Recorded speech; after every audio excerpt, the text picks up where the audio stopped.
I never thought that I could be in a role where I could disappear. 4 hours of prosthetics every day that I sat in the chair, 22 prosthetics total. Then in the trailer for The Smashing Machine, we hear the song I Did It My Way by Frank Sinatra. Yes. And that made me think about your acting career. Many people are praising your performance in this movie. I do too. Thank I you. Absolutely love what you did there. Thank you. But beyond this movie, I wanted to tell you that you should be so proud of yourself because you have achieved things your own way.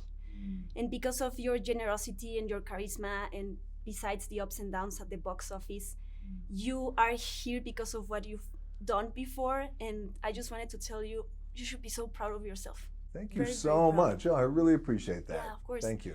I wanted to ask you, how does this movie made you reflect on your life and your career? How did it change you? Well, it changed me in many ways and in ways that I didn't anticipate. I guess the first thing it did was it really made me understand and appreciate how important it is that we really listen to that inner voice that we have. Because there's a few inner voices, I think, that we have. One is the one that tells you you can do more and you are good enough, and challenge yourself and don't stay in this comfort zone, and it may be scary, and that's okay. There's that voice. Then the other voice is telling you, you can't, don't rock the boat, stay in the comfort zone. Everyone's happy. You never know how that thing is going to turn out that you want to do.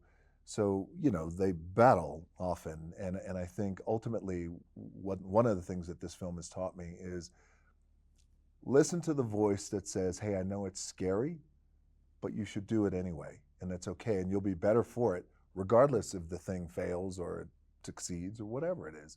You still, I think just listening to the voice is so important. And that's why we're proud of you. Thank you so much. I appreciate that. You've worked with Emily Blunt before, and besides all the confidence that you have between each other, the scenes that we see in this movie that are so intense and so brutal, they made me feel uncomfortable in a good way because they achieved what they were looking for, right?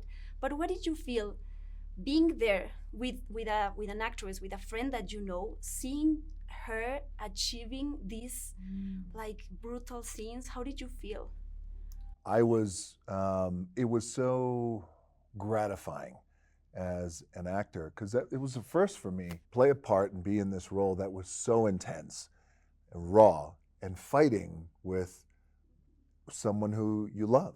They had that relationship where it was toxic, it was volcanic, it was beautiful, it was electric. But we've all been in those relationships where things are wonderful one moment, and 30 seconds later, we're fighting about something, and it's hardcore. Thankfully, I had Emily, who I trusted.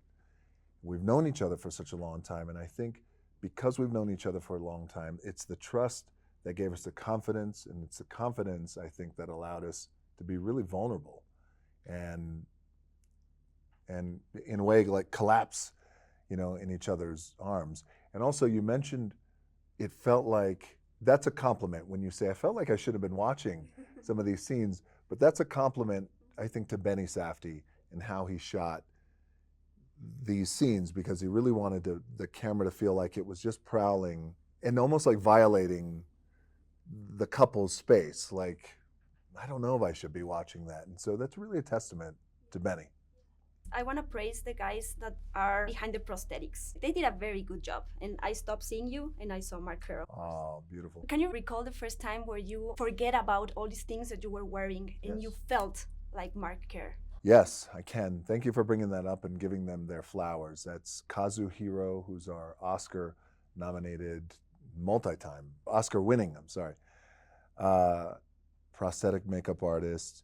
4 hours of prosthetics every day that I sat in the chair, 22 prosthetics total, scars, eyes, ear, some nose, everything.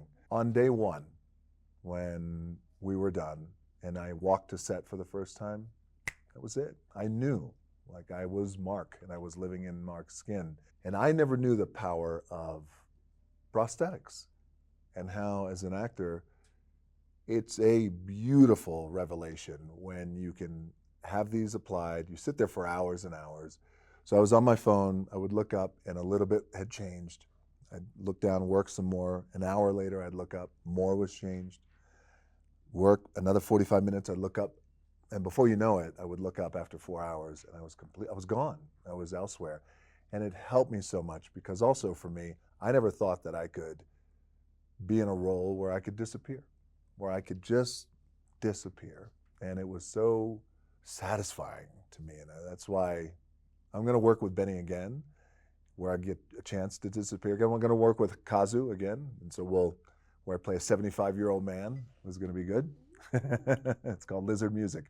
We'll start shooting it next year. But so for me, as an actor, when I could play these roles where I can disappear, I'm running towards it. Thank you for your time. Congratulations. Thank you. You had great questions.